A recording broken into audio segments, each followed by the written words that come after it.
The video shows the neophytes, or initiates, kissing a skull, then performing a mock human sacrifice. Horrific screams caught on tape include chants of, "The devil equals death, death equals the devil." True. Famous alums include Senators John Kerry and John Chafee, to name two, cabinet secretaries such as Averell Harriman, and three presidents, William Taft, George Bush, and George W. Bush, who's been reluctant to talk about Skull and Bones. Does it still exist? The thing is so secret, I'm not even sure it still exists. Former Skull and Bones members and current members have been presidents, heads of the CIA, senators, heads of business. I mean, huge, huge corporations. These people have the network that brings them to such a position of power that most people could only dream of. Bush would run against his fellow bonesman and distant cousin John Kerry in 2004. You both were members of Skull and Bones, a secret society at Yale. What does that tell us? Not much, because it's a secret. Is there a secret handshake? Is there a secret code? I wish there were something secret I could manifest. 322, a secret number? There are all kinds of secrets, Tim. You were both in Skull and Bones, the secret society. It's so secret we can't talk about it. What does that mean for America? The conspiracy theorists are going to go wild. I'm sure they are. I don't know. I haven't seen the web. Number 322? This is an elaborate, occult, ritualistic entry into this group that they are now a member of for life. This culture of death and the occult continues long after college. Later on in life, these pagan rituals carry on in the redwoods of Sonoma, California. And what is the Bohemian Grove? Well, it's a kind of summer camp for the powerful, an all-male gathering in great secrecy. This group was formed in the late 1800s by artists, industrialists, and politicians. Bohemian attendees worship the owl as their deity. The Aztecs, Mayans, and other natives of Mesoamerica consider the owl a symbol of destruction and death. This is why the opening ritual for the club is the cremation of care. During the ritual, the effigy of a baby is rowed across the water by the Grim Reaper and given to a high priest, who then tosses it on a fiery sacrificial altar of a 40-foot owl god. It is an earth-based ritual in which care is burned away. The conscience is symbolically cast aside so that they may ignore the pain they have inflicted on others for the advancement of their own agendas. With this ceremony called the cremation of care, that begins the two-week encampment where the body of dull care, symbolizing woes and concerns, is burned on an altar in front of a big owl statue. When that ceremony ends, they all start to cheer and yell. You have to ask yourself why it is that somebody would want to do that, let alone these elite people. And if you look at the elite throughout history, many of the people that achieve pinnacles of power are into the occult. They seek a supernatural way to gain power. Why are Christian conservatives such as the Bushes and Newt Gingrich attending the Grove? And I recognize I'm not going to be invited to Renaissance Weekend or that Bohemian deal where Newt, Rush, and Dick all sit in a teepee naked beating on tom-toms.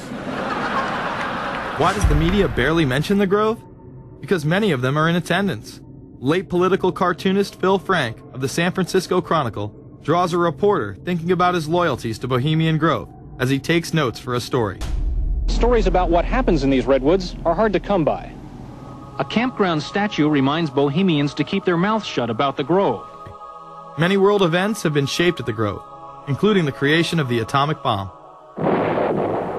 Discussions at the Grove in the 1930s helped lead to the development of nuclear power and the atomic bomb. Every Republican president since Calvin Coolidge has been a member, as well as many Democrats, including Jimmy Carter.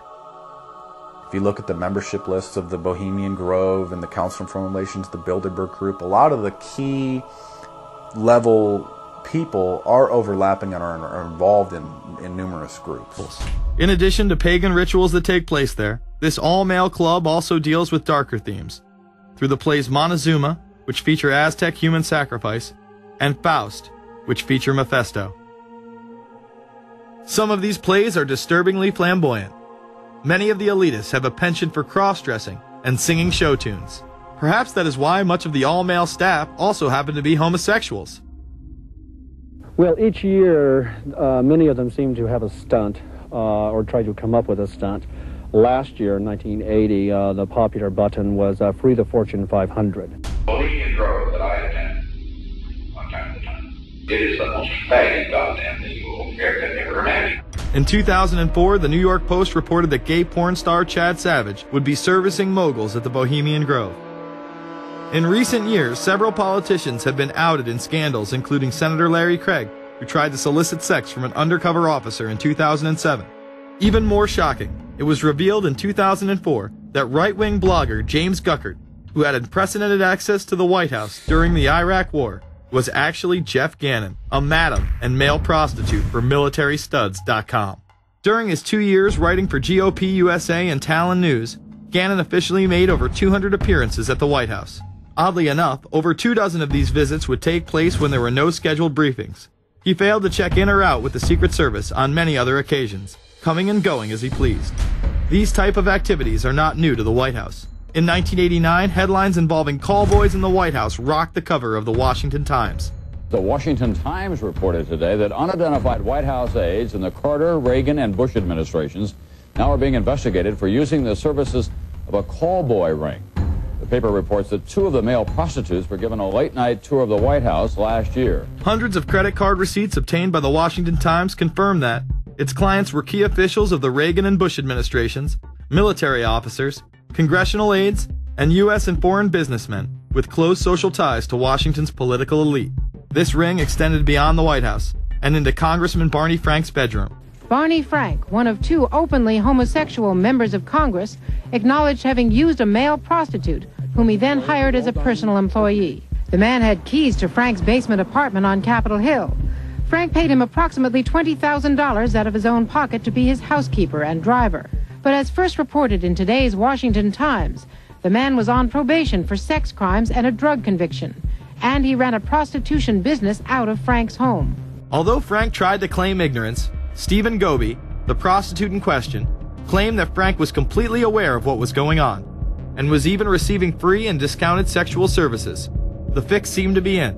Frank was threatening members of Congress to remain silent prior to being exposed in this sex ring. Massachusetts Democrat Barney Frank, a homosexual, threatened to expose fellow congressmen he knew to be gay unless they stopped spreading rumors. Questions stopped and Frank walked away with a slap on the wrist. Some members of the Ethics Committee were disgusted. Do we tolerate, do we condone a member of this body who knowingly permits a house of prostitution to be operated out of his residence? You have just heard one of the most edited, selective garbage that has ever been put forth, in my opinion, in this House.